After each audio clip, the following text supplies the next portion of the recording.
আসসালামু আলাইকুম রহমতুল্লাহি ওবরকাতুহু। সম্মানিত দর্শক, আমাদের বর্তমান প্রধানমন্ত্রী জনাব তারেক রহমান সাহেব একটি ভয়ঙ্কর রাজনৈতিক জটিলতার মধ্যে পড়েছেন।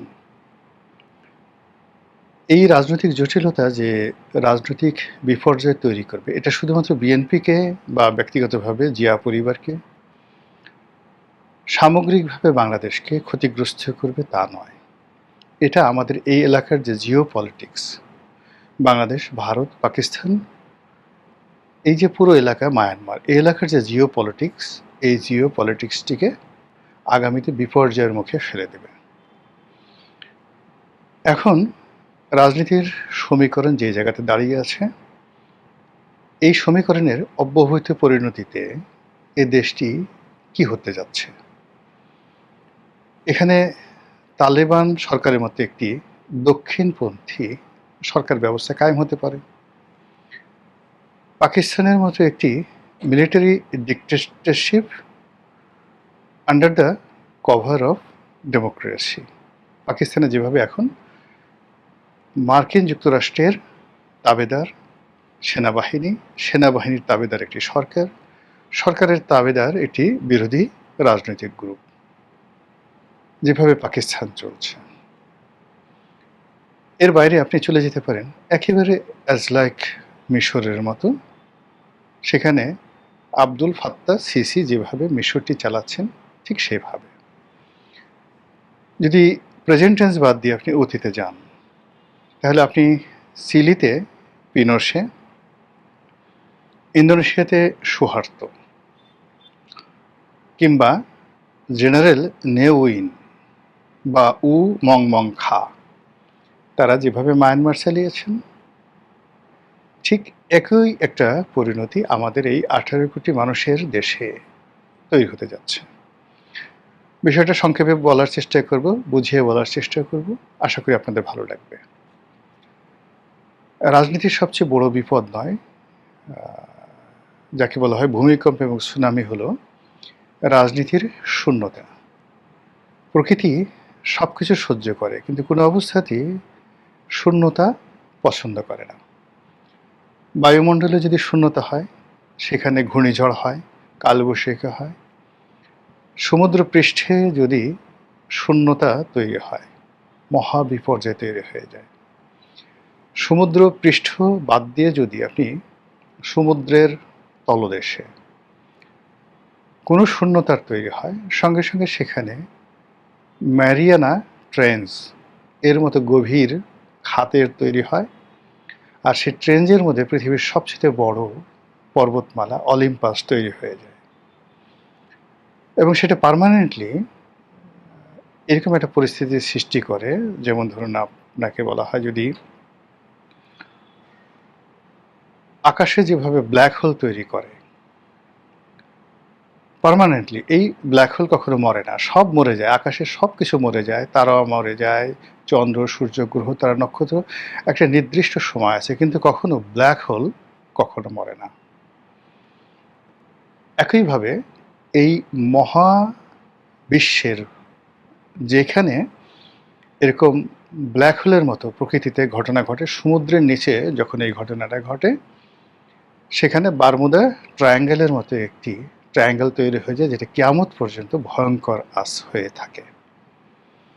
আবার শূন্যতার কারণে মরুভূমি তৈরি হয়, শূন্যতার কারণে আমাজন জঙ্গল তৈরি হয়ে যায়। প্রকৃতি কখনো শূন্যতা পছন্দ করে না, সেই জায়গা পূর্ণ করে ভয়ঙ্কর কোনো একটা কিছু দ্বারা।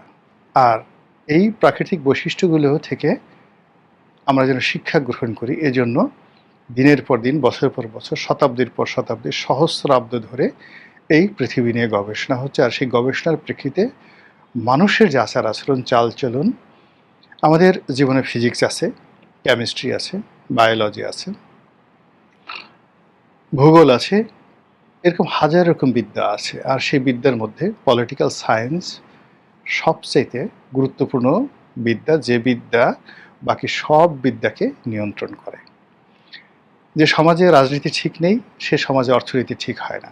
যে সমাজে অর্থনীতি ঠিক নেই, রাজনীতি ঠিক নেই, সে সমাজে কখনো পরিবার, সমাজ, মেধার বিকাশ হয় না। রাজনৈতিক অস্থিরতার কারণে পৃথিবীর বহু পণ্ডিত এক দেশ থেকে অন্য দেশে চলে গেছে। সেই দেশে গিয়ে, যে দেশে ভালো সেই দেশে গিয়ে তারা সভ্যতা গড়ে তুলেছে। আমরা ঠিক সেরকম একটা শূন্যতার মধ্যে পড়েছি। আমাদের দেশে রাজনীতির পরিপূরক আওয়ামী লীগের পরিপূরক বিএনপি, বিএনপির পরিপূরক আওয়ামী লীগ, এই দুটো রাজনৈতিক দল যখন সক্রিয় থাকে তখন সঙ্গে সঙ্গে আরও ২০টি রাজনৈতিক যে কণ্ঠস্বর সেগুলো বুলান্ত হয়ে যায়। এখন আওয়ামী লীগের জমানাতে প্রাণান্তভাবে চেষ্টা করা হয় যে বিএনপিকে দুর্বল করার জন্য। এখন সেই দুর্বল বিএনপির হাতে যখন আমরা ক্ষমতা দিয়েছি, তখন সেই দুর্বলের যে অত্যাচার সেটা কতটা ভয়ঙ্কর হয় সেটি বর্তমান জমানাতে আপনারা দেখতে পাচ্ছেন এবং আগামীতে দেখতে পাবেন। ফলে কি হলো, সন্ত্রাস, চাঁদাবাজি, মাস্তানি, কোনো একটা জায়গাতে কোনো চেইন অফ কমান্ড নেই। আমাদের দেশে এখন সন্ত্রাসীরা মুছে তা দিচ্ছে। ধরার পরে নজিরবিহীনভাবে শীর্ষ সন্ত্রাসী যুব দলের নেতাকে, সরকারি দলের নেতাকে খুন করার পর মুছে তা দিচ্ছে, আর তামিল সিনেমার নায়কের মতো পুলিশের গলা কেটে ফেলা হবে এইভাবে হুমকি দিচ্ছে। প্রধান শিক্ষক, principal, vice principal, vice chancellor, does not matter, মন্ত্রী, এমপি, কোনো সমস্যা না। যেখানে শক্তিশালী লোক আছে সেই শক্তিশালী লোক সরকারি কোনো পদ পদবীকে কেয়ার করছে না, তার গাল আর পিঠ একত্রে করে দিচ্ছে। এখন প্রধানমন্ত্রী হন, প্রধানমন্ত্রীর পরিবারের সদস্য হন, ডাজ নট ম্যাটার, কেউ আপনাকে সমীহ করছে না, যে যার মতো করে। এখন কৃষককে যে ভাষায় গালি দিচ্ছে, প্রধানমন্ত্রীকে একই ভাষায় গালি দিচ্ছে। একজন সম্মানিত মহিলাকে যে ভাষায় গালি দিচ্ছে, একজন খেটে খাওয়া কিংবা ধরুন কুলবধূ, পথবধূ অথবা আরও অনেক কিছু, তাদেরকে একই ভাষায় গালা দিচ্ছে, তৃতীয় লিঙ্গের লোকদেরকে গালিগালাজ করছে। এই যে জিনিসগুলো বিস্তার লাভ করছে জাস্ট লাইক করোনার মতো, সেটা রাজনীতির শূন্যতা থেকে। যখন কোনো একটা সমাজে, কোনো একটা রাষ্ট্রে, কোনো একটা সেক্টরে কোনো প্রতিদ্বন্দ্বী না থাকে, প্রতিযোগিতা না থাকে, তখন তার বিকাশ হয় না। এজন্য এই পৃথিবীতে বর্তমান জমানাতে কেবলমাত্র নিজেদেরকে প্রতিযোগিতার মধ্যে রাখার জন্য অনেক বড় বড় giant company billion billion dollar খরচ করে তারা নিজেদের প্রতিদ্বন্দ্বী তৈরি করে। জাস্ট একটা উদাহরণ দিই, চীনের একটা কোম্পানি আছে যারা সারা দুনিয়াতে পোর্ট, যে এই যে আমরা যে বন্দর পরিচালনা করি, বন্দরের যে ইকুইপমেন্টগুলো রয়েছে সেই ইকুইপমেন্টগুলোর 90% তারা একা সাপ্লাই করে, এবং এই পৃথিবীতে তাদেরকে চ্যালেঞ্জ দেওয়ার মতো কোনো শক্তি নেই। একচেটিয়াভাবে তারা ব্যবসা বাণিজ্য করে যাচ্ছে। এই কোম্পানি সাম্প্রতিক সময়ে $20 বিলিয়ন, আবার আমি বলছি 20 বিলিয়ন, $20 বিলিয়ন, তার একটা ফান্ড এই কোম্পানি তৈরি করেছে তাদের প্রতিদ্বন্দ্বী কোম্পানিকে সাহায্য করার জন্য, যেন তারা মার্কেটে তাদের সাথে কম্পিটিশন করতে পারে। কারণ তারা জানে যে এরকমভাবে যখন একচেটিয়াভাবে সে কোনো ব্যবসা করা হয়, তখন সঙ্গে সঙ্গে সেই কোম্পানিটি বিলীন হয়ে যায়। অতীতে যে কোম্পানিগুলো, প্রতিষ্ঠানগুলো একচেটিয়াভাবে এরকম কাজ করেছে, সমস্ত প্রতিদ্বন্দ্বী শেষ করে ফেলেছে, সঙ্গে সঙ্গে তাদের পতন হয়ে গেছে। রাজনীতিতে এই জিনিসটা আরও প্রবল। রাজনীতিতে প্রথমত আপনাকে শক্ত প্রতিদ্বন্দ্বী থাকতে হবে, এটার একটা ইফেক্ট, যেটা এক মুহূর্তে বিএনপির কোনো শক্ত প্রতিদ্বন্দ্বী নেই। দ্বিতীয়ত হলো বিএনপির যে সকল সাজানো গোছানো অনুগত প্রতিদ্বন্দ্বী রয়েছে, সেই অনুগত প্রতিদ্বন্দ্বীর কারণে কি হচ্ছে, যারা তথাকথিত বিরোধী দল, এই তথাকথিত বিরোধী দল এবং সরকারি দল, তাদের উভয়ের যে কোয়ালিটি নষ্ট হচ্ছে, ইমেজ নষ্ট হচ্ছে, তাদের সামাজিক মান মর্যাদা নষ্ট হচ্ছে। আজ থেকে 1 বছর আগে জামাতের একজন নেতা বা বিএনপির একজন নেতা, এই সমাজে যতটুকু তাদের অ্যাকসেপ্টেন্স ছিল, এখন বিএনপি এবং জামাতের যে কোনো নেতা বলেন বা এমপি মন্ত্রী বলেন, তাদের এই 1 বছর আগে তাদের যে ইমেজ ছিল দলের ভিতরে এবং দলের বাইরে, এটা এখন একেবারে শূন্যের কোঠায়। গত 1 বছরে আমরা ইন জেনারেল, সেটা শেখ হাসিনা বলেন, গোলাম মোল্লা রনি বলেন, এটা অন্য যে কোনো মন্দ লোক বলেন, আমাদের এই সমাজে প্রত্যেকটা মানুষই যে যার অবস্থান থেকে ইজ্জত হারিয়েছে, সম্মান হারিয়েছে, মর্যাদা হারিয়েছে। গেইন যদি কিছু করে থাকে সেটা হলো অসম্মানিত হওয়া এবং বেইজ্জতি হওয়ার মতো যে ধরনের ন্যারেটিভ দরকার, গত 1 বছর ধরে সেই ন্যারেটিভগুলো অলমোস্ট মসজিদের ইমাম থেকে শুরু করে মন্দিরের পূজারি থেকে শুরু করে প্যাগোডার সেই যিনি অধিকর্তা রয়েছেন, সবার একই অবস্থা। এই জিনিসটা শুরু হয়েছে রাজনীতির এই ভারসাম্যহীনতা থেকে, রাজনীতির সেই যে মরণ ফাঁদ যেটা তৈরি হয়ে গেছে, ইমব্যালেন্স সিচুয়েশন তৈরি হয়ে গেছে তার কারণে। এই জায়গা থেকে বের হওয়ার জন্য আগামীতে একজন সমাজ সংস্কারক, একজন রাজনীতির সংস্কারক, একজন সুপারম্যান দরকার হবে। Just like Robert Mugabe, just like Nelson Mandela. এদের মতো মানুষ না হলে কোনো অবস্থাতেই আমরা এখন যে রাজনীতির ফাঁদের মধ্যে পড়েছি, এই ফাঁদ থেকে বেরোতে পারবো না। এই ফাঁদটিতে বিএনপি জেনে হোক বুঝে হোক পা দিয়েছে। জনাব তারেক রহমান সাহেব জেনে হোক বুঝে হোক পা দিয়েছে, এবং একটার পর একটা যখন এখানে পা দিয়েছে, এরকম পর্ব আসছে, সেই পর্বতে অটোমেটিক্যালি তারা একের পর এক ভুল করে যাচ্ছে। এখন এরকম একটা পর্যায়ে ওরকম যদি একেবারে নিজের সব কিছু ত্যাগ করে জীবনের ঝুঁকি নিয়ে কঠিন সিদ্ধান্ত আমাকে মেরে ফেলুক, এরকম সিদ্ধান্ত না নেওয়া পর্যন্ত কোনো অবস্থায় এখান থেকে বের হওয়া সম্ভব নয়। আর এই যে রাজনীতির যে বিপর্যয়, অনিবার্য পরিণতি, রাজনীতির যে শূন্যতা, সেই শূন্যতার কারণে অর্থনৈতিক শূন্যতা তৈরি হয়েছে।